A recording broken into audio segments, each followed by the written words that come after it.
You breathe in, and the air itself tastes of iron. The ground beneath your feet is damp and cold, as though it has absorbed centuries of lament. It is May 1536, and you stand at Tower Green. What you see before you is not a body. It is a symbol, a warning carved into flesh. Anne Boleyn, once crowned queen and now betrayed, kneels upon the wet grass. Her neck bends, her eyes rise toward the sky, and her lips shape words of faith that dissolve into the murmurs of the crowd. The executioner lifts the French sword, light yet merciless, and in a single motion, the border between majesty and nothingness is severed. One strike, one silence, then a sigh, collective, horror mingled with relief. The queen's body collapses, reduced to silence, to nameless flesh. And yet here begins the paradox. Her life extinguished, but her blood still in motion. What dies before your eyes is a face, not a lineage. As the crowd disperses, whispering of scandal and judgment, something larger stirs unseen. From this broken body will rise a shadow that refuses to fade, for though Anne is erased in death, her daughter, Elizabeth, remains. And in her, the breath of survival lingers, defiant, waiting to ignite a fire that no axe could silence. She is a child born beneath the shadow of a scaffold, yet she ascends to a throne drenched in sunlight. Elizabeth, daughter of the executed queen, becomes the Virgin Queen, sovereign of an empire that stretches across seas and centuries. You watch her walk through history like a flame in darkness, commanding fleets against Spain, weaving words into laws, bending courtiers to her will with a single look. Her reign is a theater of glory, and her name is carved into stone as if eternity itself had chosen her. And yet, beneath the brilliance lies a silence more haunting than death. Elizabeth leaves no children, no heirs to carry the blood that once trembled on Tower Green. The golden crown rests upon barren soil, dazzling yet fruitless, a cul-de-sac of majesty, magnificent but final. You can almost hear the irony echoing through time. Anne's daughter ruled a kingdom, but her womb remained empty. Her bloodline ended where power reached its peak. The tree splinters. The branch that glittered brightest becomes the one that dies in silence. But if Anne's legacy does not pass through Elizabeth, it must search for other veins, other vessels. And so the story bends away from the throne itself, turning toward the shadows of Anne's siblings, toward Mary, overlooked, dismissed, yet unknowingly carrying the seed of survival. She lingers at the edge of the stage, never meant to be the star. Mary Boleyn, sister to a queen, lover to a king, reduced by history to a whisper, the mistress. She is remembered for scandal, not sovereignty, for yielding her body to Henry VIII before her sister dared to offer him a crown. Yet behind the veil of gossip, something greater stirs. Mary is not the fallen woman of courtly rumor. She is the vessel through which survival quietly flows. Her beauty once captivated a king, but it was not beauty that endured. It was blood. Through her first marriage to William Carey, children were born whose veins carried not only Boleyn lineage, but, perhaps as some whispered, the king's own hidden legacy, bastardy or legitimacy. Historians still debate. What matters is that the line lived. While Anne's body was broken on the scaffold, Mary's children grew, married, and multiplied, planting seeds in soil untouched by executioner's steel. When her second marriage bound her to William Stafford, far from the glitter of court, Mary seemed to vanish into obscurity. Yet obscurity can be a disguise for endurance. Her descendants threaded themselves through the tapestry of English nobility, weaving unnoticed into houses that would one day brush shoulders with crowns. Dismissed in her lifetime, forgotten in chronicles, Mary's quiet defiance was not in rebellion, but in survival. The overlooked sister became the true matriarch, the hidden root from which the Boleyn name would continue to breathe. Whispers ripple through the Tudor court like smoke from a hidden fire. Were Mary Boleyn's children truly her husbands, or the king's? Her marriage to William Carey, a gentleman of Henry VIII's privy chamber, offered a veneer of respectability. Yet behind it lingered suspicion that Catherine Carey and Henry Carey bore the unmistakable shadow of their mothers. Royal affair. Bastards or not, they were children marked by dangerous proximity to power. In a world where blood was both weapon and curse, the stain of rumored illegitimacy could have condemned them. Yet, in a twist as cruel as it was ironic, that very uncertainty became their shield.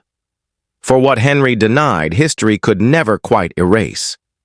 These children walked a precarious line, too noble to be ignored, too questionable to be crowned. And in that liminal space, they endured. Catherine Carey rose to become a trusted lady-in-waiting to Queen Elizabeth I, serving the half-sister who reigned where their mother had been condemned. Henry Carey, later ennobled as Baron Hunsdon, carried the family name into the peerage, a testament to survival disguised as scandal. The Carey line bloomed across generations, its branches climbing into the highest reaches of nobility. What began as whispers in the king's bedchamber became an enduring thread in England's aristocratic fabric. Scandal had threatened to erase them, yet scandal became the cloak that hid them long enough to survive, and survival in time would prove the Boleyn family's most defiant inheritance.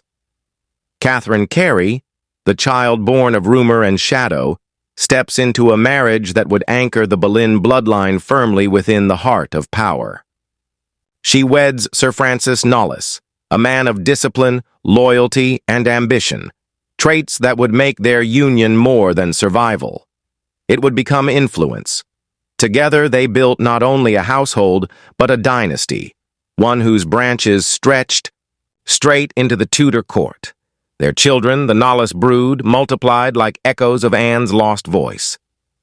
They became courtiers, counselors, soldiers, figures moving in the golden glow of Elizabeth I's reign. And here lies the irony sharp enough to cut. Anne Boleyn's family, disgraced and cast out in blood, returned through the back door of history, serving the daughter who had watched her mother fall. Elizabeth, child of the scaffold, surrounded herself with kin who reminded her, silently, invisibly, of what had been taken. It was a kind of revenge, though never spoken aloud. Not revenge by blade or fire, but revenge through endurance. Every Knollys child who gained favor, every appointment and title, was a quiet defiance of the axe that had tried to sever Anne's legacy. The scaffold had failed. Her family still breathed within the halls of power, wearing the mask of loyalty while carrying the memory of betrayal. From disgrace bloomed proximity to the throne itself, and in that proximity, the Boleyn blood continued to throb like an unhealed wound, impossible to banish, impossible to forget. Lettice Knollys was born of Catherine Carey's line, carrying whispers of Anne Boleyn's blood in her veins. She was bold, luminous, a woman whose presence could not be ignored. But it was her heart that ignited scandal, for she fell into the arms of Robert Dudley, Elizabeth I's great love, the man the Queen trusted and desired above all others.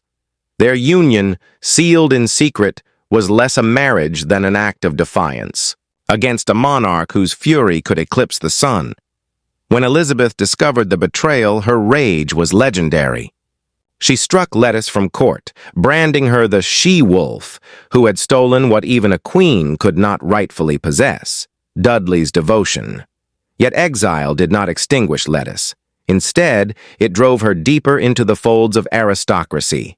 Her children, born of scandal, would marry into noble houses, weaving Boleyn blood into new branches of England's ruling class. This was the paradox of Lettice's fate. In betraying Elizabeth, she also ensured Anne Boleyn's lineage would not remain bound only to a childless throne. The Queen's humiliation became the family's survival. Passion and betrayal, disgrace and endurance. Each thread twisted tighter, pulling the Boleyn bloodline deeper into the noble tapestry of England. Elizabeth could erase lettuce from her presence, but she could not erase her from history. The woman who provoked a queen's wrath became the silent matriarch of survival, embedding Anne's legacy where no monarch's anger could reach. Not every branch of the Boleyn tree glittered with scandal or brushed against the crown. Many withered quietly, their names dissolving into parish records and weathered stones. These were the minor gentry, children of children, whose blood carried Anne's echo, but whose lives left no trace beyond a line in a ledger. Their stories do not end in courts or coronations, but in silence. Graves unmarked, wills unsigned, bones surrendered to soil without ceremony. You can almost see them as candles in a vast cathedral, each flame trembling for a moment before surrendering to darkness. One extinguished, then another, until the air is filled with smoke and absence. Their blood carried the memory of the scaffold, yet their names were never spoken in the halls of power. Obscurity can be its own kind of death. To live, to labor, to vanish without lineage is to dissolve into history's fog. These forgotten branches remind us that survival is never guaranteed, even when born of famous blood. For every Carey or Knollys who rose, there were others who faded, their lines collapsing into nothingness. Yet even in silence, they remain part of the tree, ghostly roots buried beneath the soil, unseen but essential. Their forgotten graves whisper that endurance does not always mean glory. Sometimes it means simply existing until the flame goes out. Flame goes out. History is not only rumor and shadow. It leaves traces, ink pressed into parchment, voices that whisper across centuries. Catherine Carey herself wrote letters that reveal the gravity of her position. In one, she signed humbly as, "Your poor kinswoman," addressing Elizabeth I, reminding the Queen of bonds that tied them in blood. Such words, fragile yet precise, anchor the suggestion that the Boleyn legacy did not vanish with Anne's head. It moved silently through her sisters. Children.court records speak as well. The Knollys family appears again and again in Elizabethan documents. Francis Knollys listed as treasurer of the royal household, his sons recorded as members of Parliament, his daughters placed in positions of trust within the Queen's court. These are not legends. They are facts etched into administrative ink, testimony to survival by proximity to power. Chroniclers of the time noticed, too. William Camden, writing in the early 17th century, described the Knollys as a family of noble reputation, much esteemed by the Queen. Their presence was not accident, nor mere favor. It was blood, concealed yet undeniable, threaded into the machinery of state. Against the backdrop of rumor and execution, these testimonies strike cold, like iron against stone. They remind us that behind the nightmare imagery lies a skeleton of truth. Anne's family was not erased. The documents, the signatures, the titles, they are the bones that still lie beneath the haunted flesh of legend. The crown shifted from Tudor gold to Stuart velvet, but the Boleyn blood did not vanish. It merely dimmed into the background, flickering in quieter corridors of power. As James I took the throne and the Jacobean world unfolded, Anne's kin were no longer scandals, centerpiece. Instead, they became shadows in the machinery of state. The Knollys and Carey descendants threaded themselves into Parliament, their names recorded among the long lists of MPs who debated taxes, trade, and the king's prerogative. They raised regiments when civil war tore the kingdom apart, some standing with Parliament, others lending loyalty to the crown. Unlike Anne, they were not figures of spectacle, but of survival, their bloodlines scattered across causes yet united in endurance. During the execution of Charles I in 1649, the regicide that shook Europe, Boleyn blood watched from the benches, not the scaffold. They did not dictate history's thunderclaps, but they absorbed its tremors.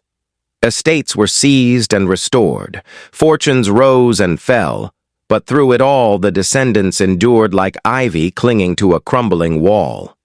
By the restoration of Charles II, the Boleyn legacy had learned to thrive in shadow.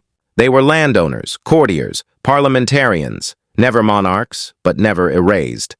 While kings lost their heads and kingdoms, Anne's lineage adapted, shifting shape, bending but never breaking.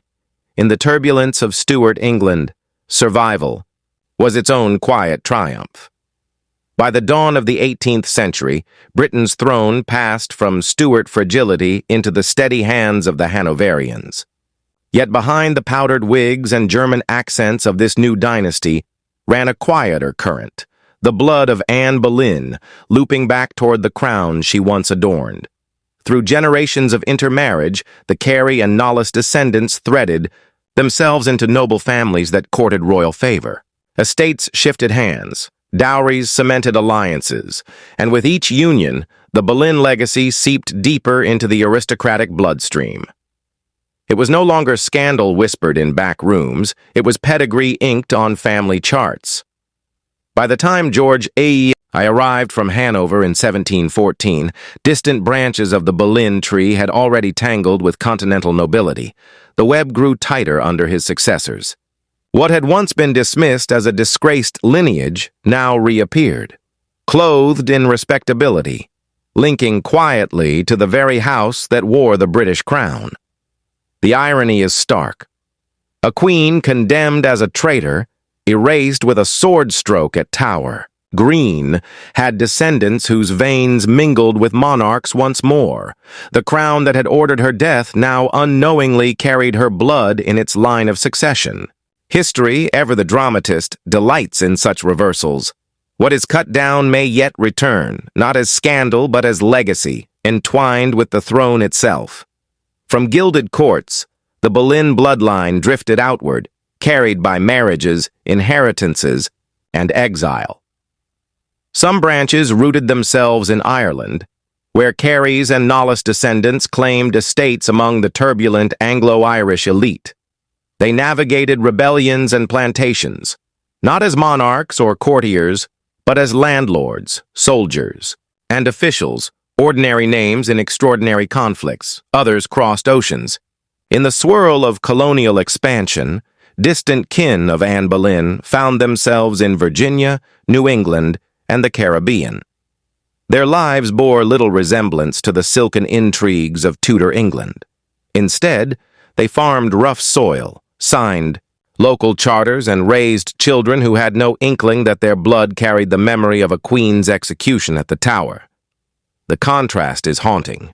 In London, Anne's ghost lingered around Tower Green, forever fixed in tragedy.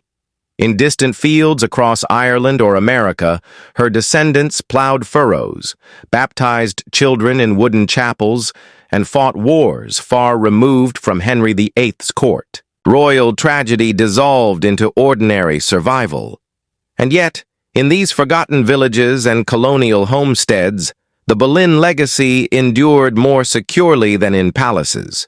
A crown can end with a single heirless death, but a farmer's children, or a merchant's sons, multiply quietly across centuries. Thus, the blood of a queen condemned in splendor flowed on, hidden in the veins of those who never knew her name. Crowds today line the mall to glimpse modern royals, never suspecting the ghost who walks beside them. For Anne Boleyn's blood, spilled so mercilessly at the Tower, has not vanished. It has wound its way, thread by thread, into the veins of those who stand closest to the throne. Through Mary Boleyn's children, the line stretched quietly across centuries of gentry and nobility, until, in our own age, it reached the women who married into Britain's highest crown. Genealogists trace Catherine, Princess of Wales, back to Mary Boleyn through her Carey descendants. Meghan, Duchess of Sussex, too, carries distant strands of the same lineage through colonial ties. The revelation is staggering. Anne, destroyed. By Henry for her failure to give him a son, now lives on through women who share her fate of public scrutiny and royal duty. A queen once humiliated and discarded finds her kin seated beside the monarchy she helped reshape. It is not just irony, it is a kind of resurrection. Every time cameras capture Catherine or Meghan stepping into Westminster Abbey or walking through Buckingham's gates, they unknowingly carry Anne's shadow with them. Her blood stands once more beside the crown, proof that execution may silence. A voice, but lineage whispers forever. Not every heir walks in coronation robes. Most carry their inheritance quietly, unnoticed, like a faint scar beneath the skin.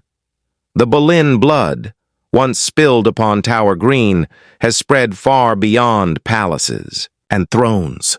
It runs through office clerks in Dublin, school teachers in Virginia, farmers in Kent, even children in bustling cities who have never heard Anne's name.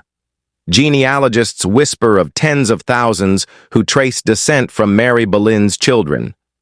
Each one carries a splinter of a story they do not know, that their ancestor's sister was crowned queen, worshipped and cursed, adored and destroyed. The irony is cruel and beautiful. A woman executed for ambition now lingers in the DNA of strangers. Imagine a woman shopping for bread, her child tugging at her sleeve, unaware that her bloodline once shook the throne of England. Imagine a man boarding a train, oblivious to the execution that gave him life centuries before. They live ordinary lives, but in their bodies, history stirs. Royalty has a way of disguising itself in plain sight. Not every crown gleams. Some are invisible, buried in veins and memory. The Boleyn story is not just of kings and queens, it is of us. And perhaps, without knowing, you too carry the echo of that doomed queen whose bloodline refused to die. Henry demanded a son, a fortress of flesh to guard his crown. For that hunger, Anne Boleyn was destroyed. Her body struck down, her name branded with treason. Yet history answers cruelty with irony, sharper than any blade. Henry's vaunted Tudor line flickered out in a single generation, while the sister, he dismissed as trivial, birthed a lineage that spilled endlessly into the future. It is almost unbearable to imagine. Anne's head fell so that Henry might secure his dynasty, and yet it was Mary Boleyn's children, quiet, overlooked, unthroned, who became the true architects of survival. His sons died young, his daughters died childless, his name narrowed into silence. But Mary's bloodline multiplied, grafting itself into noble houses, seeding generations across Europe and beyond. The irony is a ghost that laughs. The king who gambled wives like dice left nothing that endured. The queen he murdered left a shadow empire through her sister. This is history's cruelty. The more he grasped, the less remained. You feel it now. The weight of futility, the echo of justice disguised as mockery. Henry killed for permanence, yet it is Anne's family, not his, that still walks among us. Bloodlines are not guarded by crowns. They survive by accident, by scandal, by quiet endurance in the shadows where no heralds sing. The Boleyn story proves this. A queen torn down by the sword, yet her family stitched back into history by the overlooked sister, by children whispered to be bastards, by marriages that once seemed trivial. What was erased in fire and steel found refuge in silence. You begin to realize lineage is not chosen, it is carried. You may wear no crown, yet your veins may hold the dust of Tower Green, the echo of prayers muttered before the blade fell. Thousands live today with that silent inheritance, never knowing that their blood once stood in judgment before a king. Perhaps even you. Perhaps the pulse in your wrist is more ancient than you think, bearing within it the whisper of Anne's final breath. And so the warning remains. Power crumbles, thrones decay, but blood endures in unexpected places. A dynasty thought extinguished flows still, not in golden halls, but in ordinary bodies moving through ordinary days. Anne's body was broken, her name condemned, but her blood still walks among us, quiet, persistent, immortal.